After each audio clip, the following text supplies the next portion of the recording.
Communal riots कराने की और माहौल खराब करने की पूरी पूरी कोशिश चल रही है महाराष्ट्र में।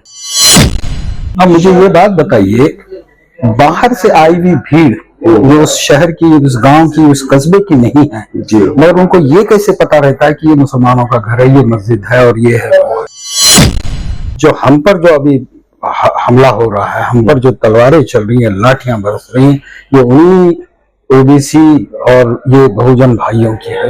ये बहुत बड़ा पिछले 3-4 महीनों में जो रैलियां निकाली गई हिंदू सकल समाज के नाम से, हिंदू सकल समाज का है, मराठा का कोई ताल्लुक नहीं है। हाँ, यही तो तारीख को मस्क करने का काम, तारीख को तोड़ने मरोड़ने का काम और माइनॉरिटीज के खिलाफ जहर भरने का काम इन सवर्ण समाज ने।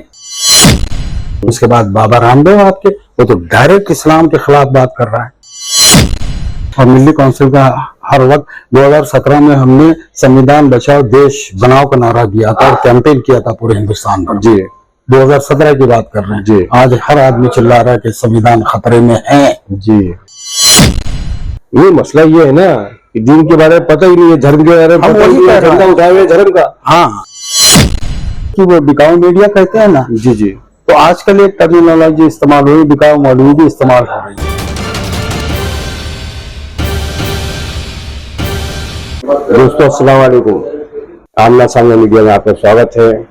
आइए आपकी मुलाकात आप कराते हैं ऑल इंडिया मिल्ली काउंसिल के national assistant secretary, general secretary जनाब निजामुद्दीन शेख साहब से। निजामुद्दीन शेख साहब जो के महाराष्ट्र के जनरल सेक्रेटरी मिल्ली काउंसिल के, और आज हमारी खुशनसीबी है कि बॉम्बे तशरीफ लाए थे। मिल्ली काउंसिल की मीटिंग थी आज बॉम्बे में, तो हमने सोचा कि आज निजामुद्दीन साहब से कुछ बातें करें मौजूदा हालात को लेकर, महाराष्ट्र के मौजूदा हालात को लेकर, और खासतौर से जो सतारा में जो अभी फसादात हुए हैं, जिस तरह से फसाद करवाया गया, जिस तरह से माहौल को खराब करने की कोशिश की गई, तो भी सवाल होंगे और कुछ 1-2 सवाल और भी आएंगे मिल्ली काउंसिल के लाहेमल को लेकर आगे आने वाले दिनों में। निजामुद्दीन शेख साहब, आपका आमना सामने में इस्तकबाल। शुक्रिया। सबसे पहले तो मैं यही जानना चाहूंगा क्योंकि महाराष्ट्र की राजनीति पे और हालात पर आपकी गहरी नजर है, और आप जो है और मिल्ली काउंसिल महाराष्ट्र की जनरल सेक्रेटरी भी है, तो सतारा में जिस तरह से फसाद हुआ और शायद अहमदाबाद में भी काफी शरपसंदी की गई, तो इस पर आपका तजिया क्या है और मिल्ली काउंसिल की क्या लाहेमल क्या है कि इन हालात से किस तरह से गुजरेगी उम्मत, मिल्लत और ये महाराष्ट्र की अवाम। शुक्रिया बहुत बहुत आमना सामना मीडिया का और आपका, आपकी टीम का, कि मुझे आपने कुछ मेरे ख्यालात को शेयर करने का मौका दिया जी। आपने सवाल उठाया और चूंकि हम इस वक्त मुंबई में बैठे हैं जी, मुंबई के ताल्लुक से, महाराष्ट्र के ताल्लुक से आपने सवाल उठाया जी, उस पर ही कुछ मुख्तसरन बात रखूं मैं जी। और जिक्र आपने सातारा में जो हादसा हुआ, दर्दनाक हादसा, देखिए एक बात क्या जवाब तो आपने दे ही दिया।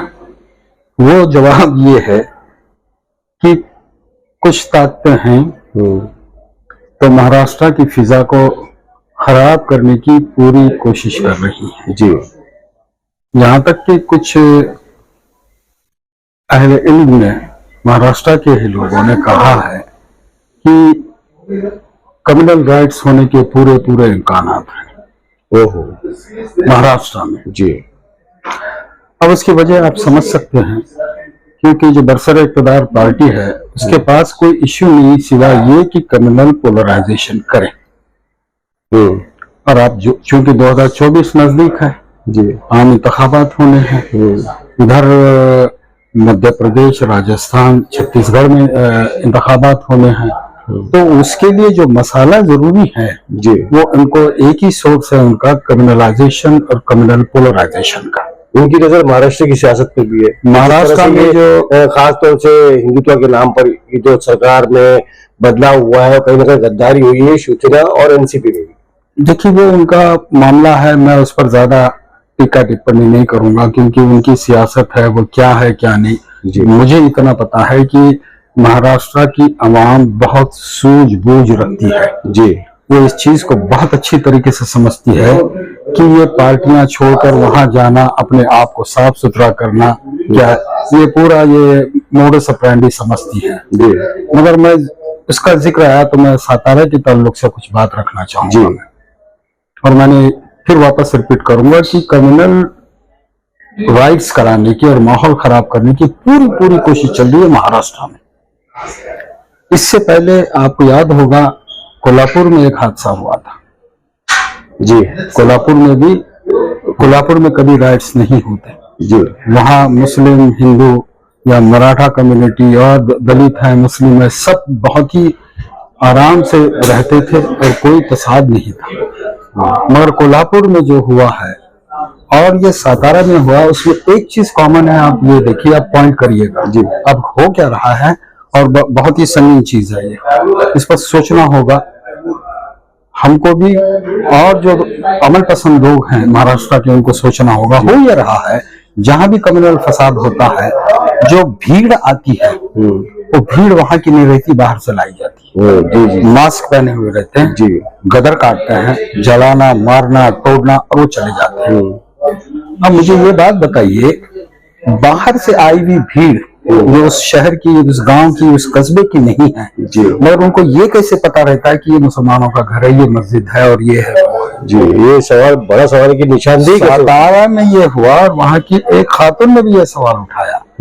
यहाँ के लोग नहीं थे बाबा, वो बाहर के लोग आए हुए थे और किसी को पहचान नहीं सकते क्योंकि उन्होंने मास्क पहना हुआ था, ढके हुए थे जी।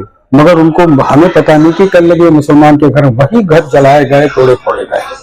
तो कहीं ना कहीं अंदर के लोग भी हिले हुए नजर आते हैं। ये बात, मैं यही बात आपने इसको पिन पॉइंट किया, ऐसा कभी नहीं होता। बाहर के भी लोग आएंगे तो उनका गाइड, उनका डायरेक्शन देने वाला कोई मुकामी ही होता है।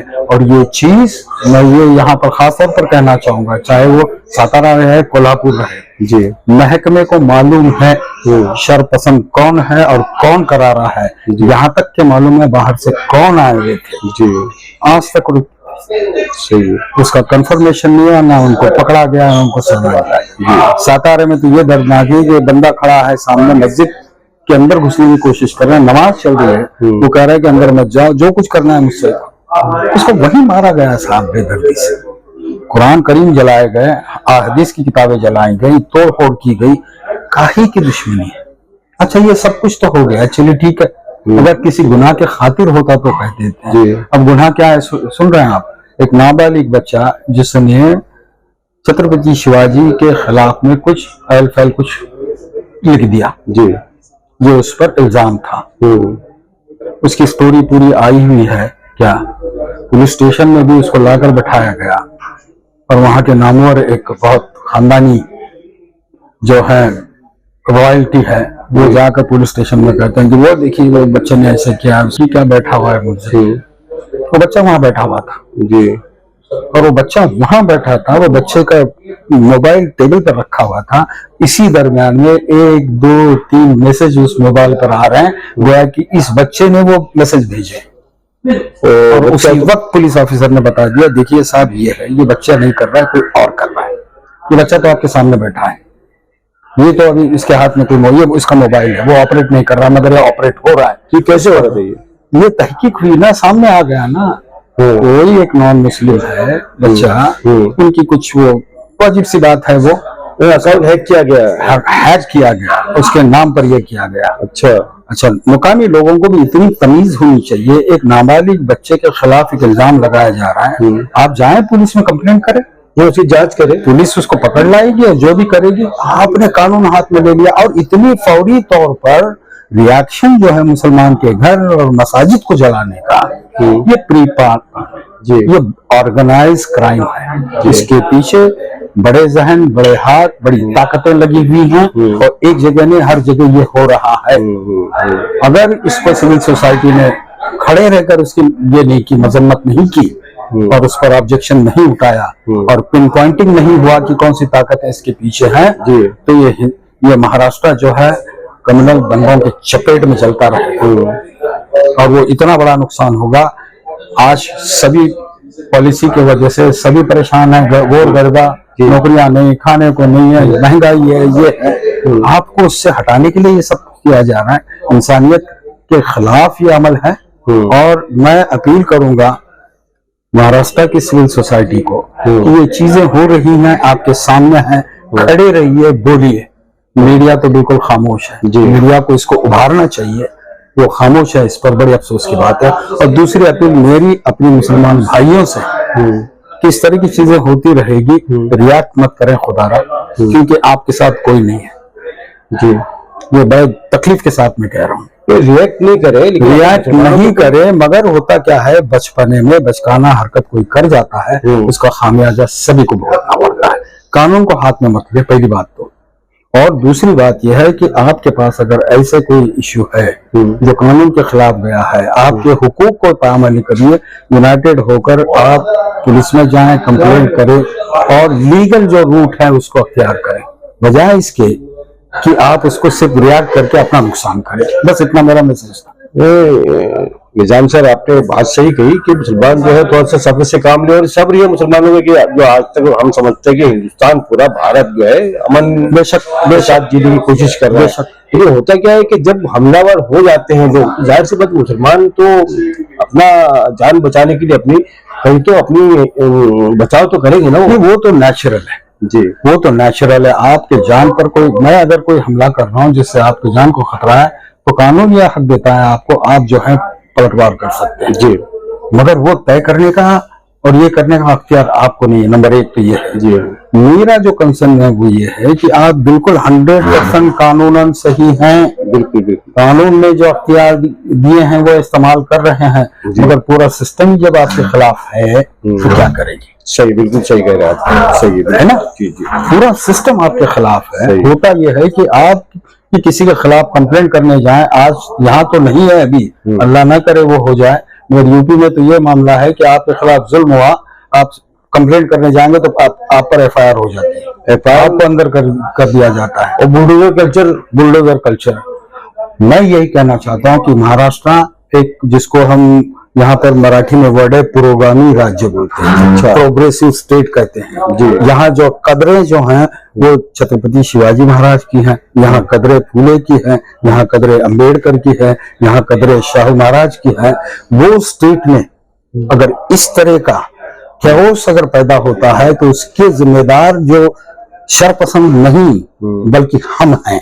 मैं ये कहना चाहता हूँ, इसको बर्दाश्त करने की लिमिट खत्म हो गई, अब खड़ा रहना पड़ेगा और बुलंद आवाज में बात करनी होगी। जी, जैसे कि आपने कहा कि यहाँ कदरें महाराष्ट्र में शिवाजी महाराज जी की है, जिनकी कदरें थी कि सबके साथ में इंसाफ, वहाँ कभी मुसलमानों के दुश्मन नहीं हुए, उनकी फौज में मुसलमान भी थे। बड़ी लंबी तारीख है और इस पर आपने काम भी किया, मैं जानता हूँ। और लेकिन उसी शिवाजी महाराज के नाम पर ये इस तरह का फसाद फैलाने की कोशिश करते हैं। खैर, मैं ये जब बात निकली है महाराष्ट्र के माहौल को खराब करने की, जब से ये हुकूमत आई है शिंदे और फडणवीस की, तो हम ये देखते हैं कि कम से कम 50 से 60 रैलियां सकल हिंदू समाज के नाम पे हुई, जिसने बहुत चेहरे फैलाया पूरे महाराष्ट्र में।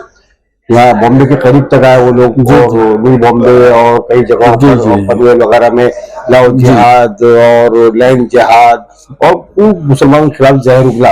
ये तो मुसलमानों ने बहुत ही सब्र के साथ में काम लिया। और मैं ये भी जानता हूँ निजामुद्दीन शेख साहब, आपका महाराष्ट्र में गैर मुस्लिम भाइयों के साथ में बहुत करीबी रिश्ता है जी।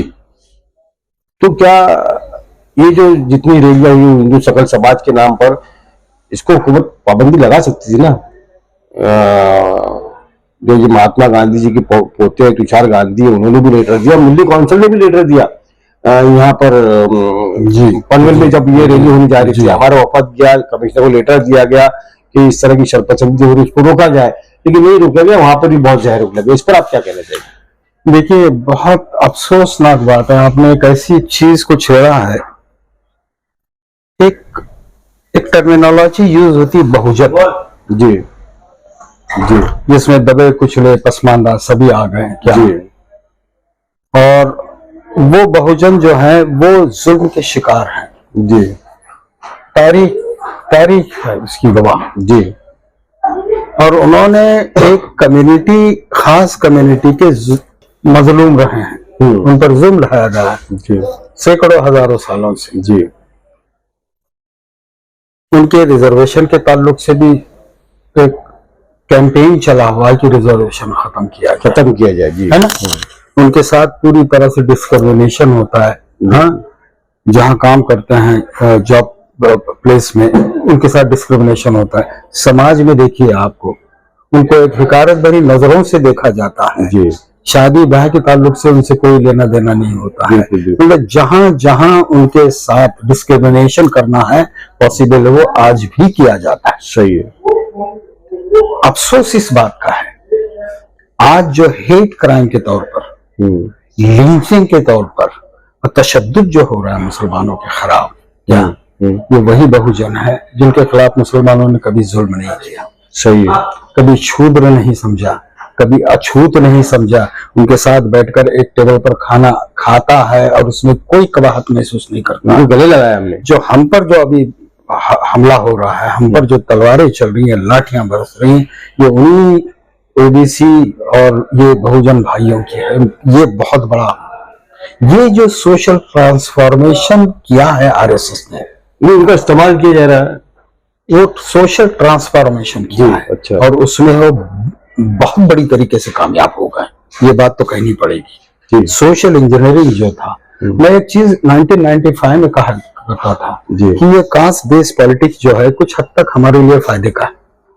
मैं ये कहता था माइनॉरिटीज के लिए फायदे का है, मगर उस दिन को आप डरिए जिस दिन हिंदी बेल्ट में दलित ओबीसी वो जिस दिन बीजेपी के पाले में बैठ जाएंगे उस दिन मुसलमानों की सियासत हिंदुस्तान से खत्म।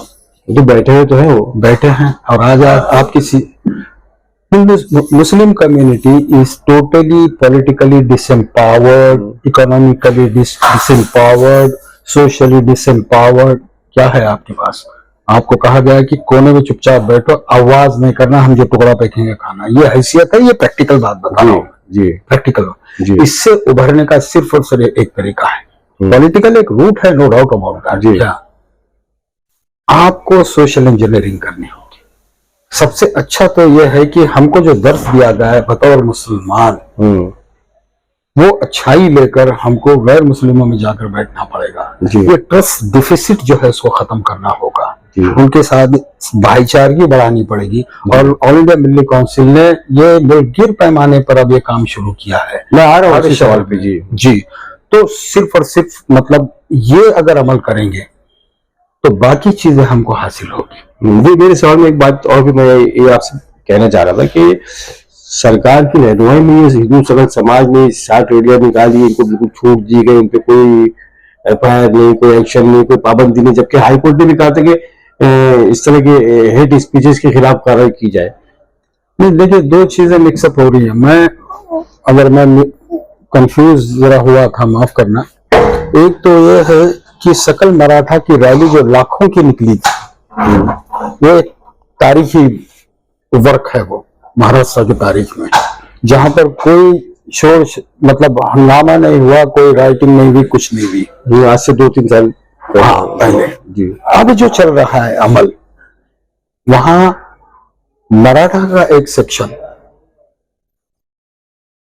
वो बदकिस्मती से जो है बहकावे में आकर मुस्लिम दुश्मन हो गया है जी। और वो ये उलझुल बातें कर रहा है, वो हेट स्पीच कर रहा है। और ये जिम्मेदारी हमारी नहीं है, ये जिम्मेदारी मराठा समाज पर है, उनके लिखे पढ़े और बाशऊर लोगों का है। तो जाकर अपने नौजवानों को समझाएं कि वो जो कर रहे हैं वो गलत कर रहे हैं। ये रैलियां जो आप कह रहे हैं ना, ये मराठा समाज की, शायद मुझे ऐसा याद पड़ता है कि अभी हाल की बात है, 10-15 दिन पहले की बात कर रहे हैं ना। लेकिन इससे पहले पिछले 3-4 महीनों में जो रैलियां निकाली गई हिंदू सकल समाज के नाम से, हिंदू सकल समाज का है, मराठा का कोई ताल्लुक नहीं है। हाँ, यही तो मैं कह रहा हूँ, जो सोशल इंजीनियरिंग चल रही है, नाम हिंदुओं का देना, अब उसमें सभी को समेट लेते हैं, वो इवन बुद्ध को भी समेट लेते हैं। बाद में मराठा आ गया, फिर उसके बाद में मराठा आ गए। यहाँ जो लड़ाई है, एक बात बता दूं, बड़ा खूबसूरत स्टेट है महाराष्ट्र। यहाँ पर तकरीबन 58% ऐसे लोग हैं जो ब्राह्मण नहीं है, सदर में नहीं है। हमारी तादाद 11-12% है। और फिर दूसरे समाज हैं, उनको मिलाकर जो सवर्ण जो अपने आप को कहते हैं, वो बमुश्किल तमाम 10 से 15% रहेंगे, जहां अगर मैं गलत माइनॉरिटी में आए थे। मगर चाहे 50 साल मराठा ने महाराष्ट्र में राज किया हो, चाहे अब का दौर हो जहां बीजेपी इक़्तिदार में हो, राज सही मायने में ब्राह्मणों ने ही किया है। तारीख को मस करने का काम, तारीख को तोड़ने मरोड़ने का काम और माइनॉरिटीज के खिलाफ जहर भरने का काम इन सवर्ण समाज ने उनके कान में करते रहे। और मराठा जरा भोला रहता है जी। वो मानता गया और उसी के दौर में ये सारी गलतियां हो गई। संभाजी भिड़े नाम का जो जहर महाराष्ट्र में पल रहा है उसको बढ़ावा देने वाला बीजेपी नहीं है, उसको बढ़ावा दिया है इन मराठाओं ने और ये कांग्रेस की गवर्नमेंट के दौर में। अच्छा, वो इतना बड़ा जहर है महाराष्ट्र में, क्या सब देखते बुझते हुए भी पुलिस की आज तक ताकत नहीं हुई उसको अरेस्ट करके बंद करने की। ना कोई मराठा लीडरशिप होकर खड़े होकर बोलती है कि वो गलत है और गलत बयानी से काम ले रहा है। यहाँ तक कि उसने दस्तूर के खिलाफ बात उगली है, तिरंगे के बारे में कहा है, अभी तक उसको हाथ नहीं लगाया गया। तो ये डिस्क्रिमिनेशन, वही आप जो है राशिद खड़े रहकर बोल देंगे कि हम दस्तूर को नहीं मानते, सिर्फ इतना जुमला कह दो, पता नहीं कौन सी धाराएं आपके खिलाफ लगाई। सही, बिल्कुल सही है। ये दस्तूर जला रहे हैं, दिल्ली में दस्तूर जलाया गया, याद होगा आपको कुछ साल पहले। क्या हुआ उसका? यहाँ पर कह रहे हैं कि हम आए हैं चुनकर इसलिए कि हमको दस्तूर खत्म करना है, दूसरा दस्तूर लाना है जी। कुछ एक्शन नहीं। हाँ, और आप सिर्फ किसी को गाली देंगे तो आप पर तो पता नहीं कौन सी धाराएं लगा देती हैं। सोशल मीडिया पोस्ट करने पर जो है एफआईआर हो रहा है, रहना तो दूर की बात है। और आप सच कह रहे हैं, एक स्पीच की बात करते हैं, सुप्रीम कोर्ट का डिक्टेट है, उसके बावजूद वो यति कौन है स्वामी, अभी रिसेंटली उसने जो जहर उगला है, उसके बाद बाबा रामदेव आपके, वो तो डायरेक्ट इस्लाम के खिलाफ बात कर रहा है। अब जाकर कहीं वो एफआईआर हुई है उनके खिलाफ। ये छूट आप उनको दे रहे हैं तो उनको तो बिल्कुल ताकत ही मिलती जा रही है। मसला ये नहीं है, मसला अभी मैं राशिद साहब एक आखिरी बात करता हूं मैं जी, मसला ये नहीं है कि मुसलमानों का क्या होगा,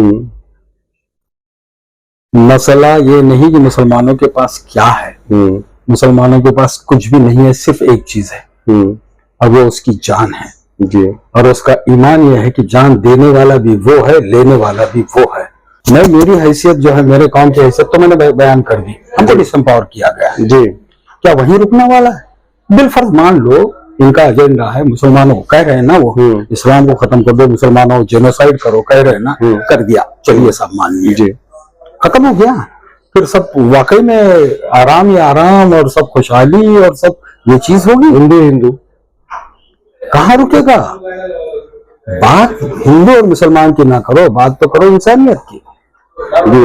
इंसान अगर इंसानियत का दुश्मन हो जाता है तो आपको इस धरती पर रहने का कोई अधिकार नहीं। सीधी सी बात बता रहा हूँ, चाहे किसी धर्म के रहें आप, किसी भी धर्म के रहें, प्राइवेट मामला है भाई।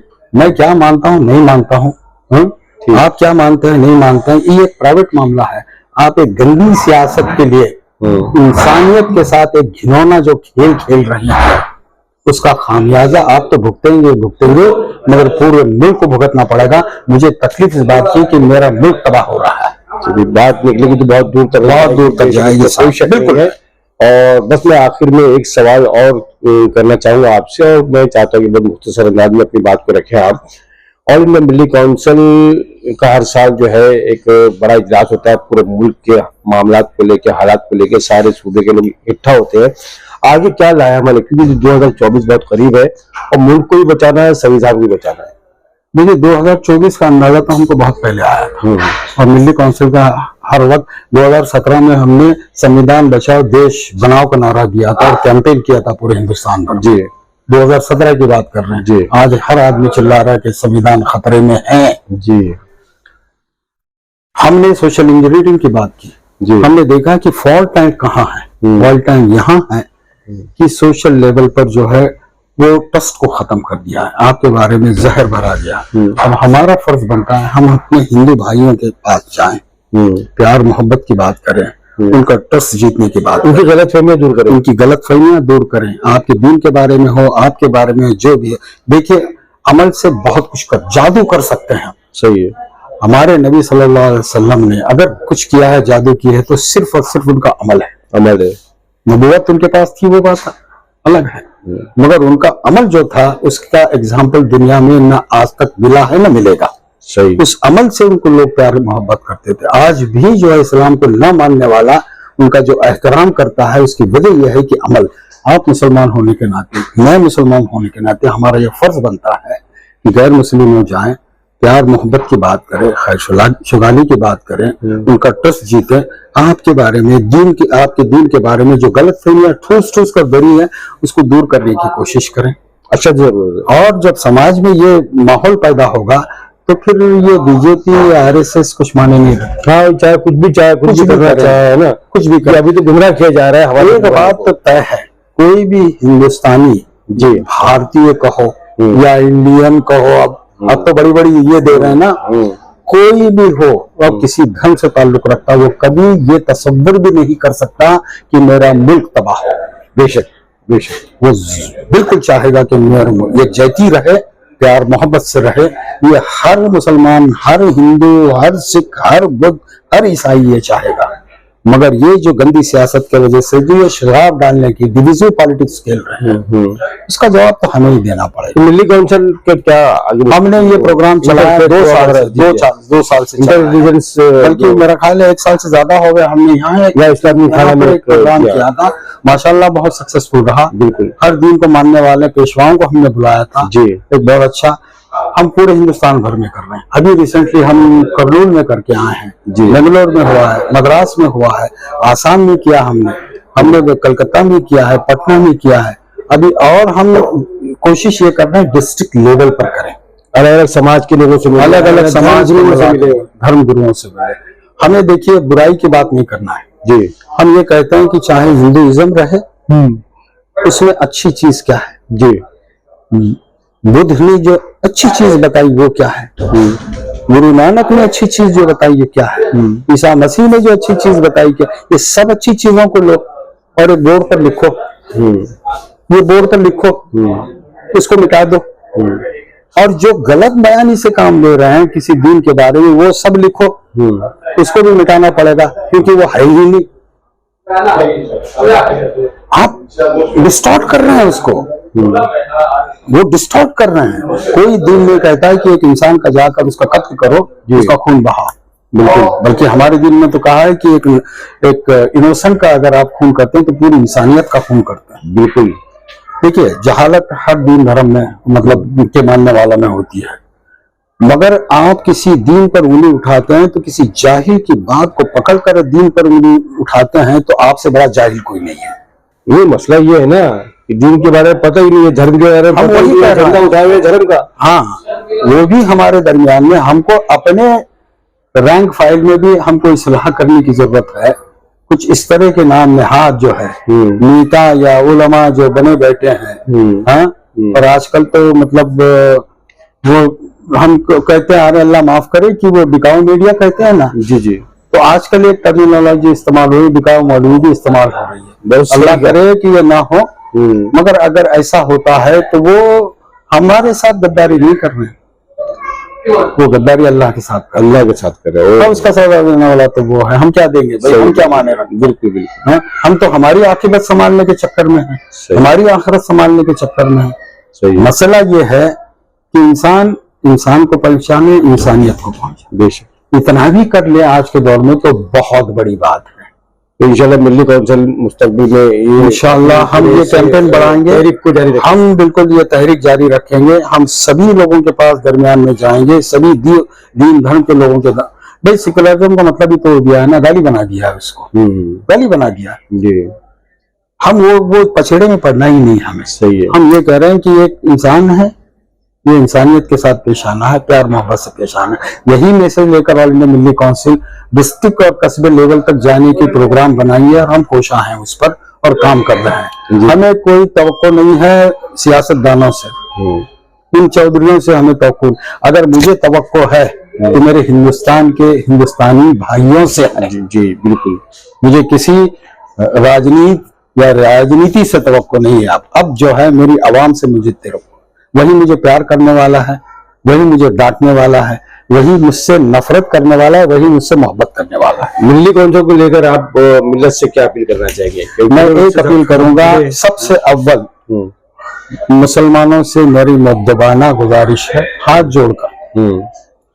अब वो वक्त चला गया जहां फिरके के बुनियाद पर हम अपने आपस में टकराव करते थे, मकतब फिक्र पर हम अब आपस में जो है टकराव करते थे। एक याद रखिए, आज जो दुश्मन है आपका, आपके दीन का दुश्मन, ये तमीज नहीं करेगा कि आप किस फिरके से ताल्लुक रखते हैं। उसको इसके लिए इतना काफी है, आप एक अल्लाह और एक रसूल के मानने वाले हैं। तो खुदाया ये फिरका बंदी, ये फिरका परस्ती, ये जो आपस में है, क्या मतलब फिक्र के बहस को बिल्कुल खत्म कर दीजिए और अल्लाह को राजी करने की कोशिश किया। अल्लाह उसमें राजी है, मेरी वैदानियत को मानने वाला है, तौहीद को मानने वाला है और मेरे रसूल को मानकर उससे बेपनाह मोहब्बत करने वाला अगर बंदा है तो अल्लाह कहता है कि मैं रहमान और रहीम। एक कलमे की बुनियाद पर ला इलाहा इल्लल्लाह मुहम्मद रसूलुल्लाह, कलमे की बुनियाद पर। और दूसरी बात यह, हमें खैर उम्मा बनाकर भेजा है भाई। बेशक इसकी वुसअत इतनी बड़ी है कि सिर्फ मैं आप राशिद साहब से खैर ना करूं, अमीन साहब हैं, प्रकाश साहब खड़े हैं, मैं उनसे भी खैर करूं। मेरे लिए ये हुक्म है साहब, खैर उम्मा का ये मफहूम निकलता है। इस्लाम जो सारी इंसानियत के लिए आया है। बिल्कुल बिल्कुल। तो निजाम साहब, बहुत अच्छा लगा आपसे मुख्तसर वक्त में काफी लंबी बातें हुई। मैं आपके लिए भी और डॉक्टर मंजूर आन साहब के लिए भी और मिली कौंसिल के जितने भी हमारे